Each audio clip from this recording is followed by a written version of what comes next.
Let's learn how you can disable Discord calls on mobile. I will show you this tutorial on iPhone, but you can follow up with any other device you want because method is same for every phone. It will just be a little different on Android phones, but you will get it. Let us start by opening our Discord application. Now you will have to go to the settings. So tap on new icon, your profile picture, and click on gear icon to open settings page. Now here, you really cannot disable Discord calls. What you can do is to turn off notifications so you don't get bothered by people who calls you every time. So we'll have to go and scroll down until we find app settings section and notifications option.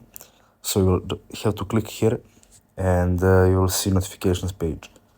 Now you can just turn everything off if you don't want to be bothered, or you just can turn this first get notification within Discord option, or you can highlight in which server you want to get notification and which your server you don't want to.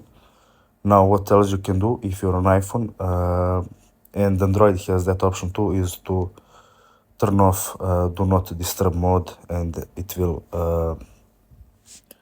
disable every calls, make you busy, and you'll have to turn on again so people will call you again. If you have this on, nobody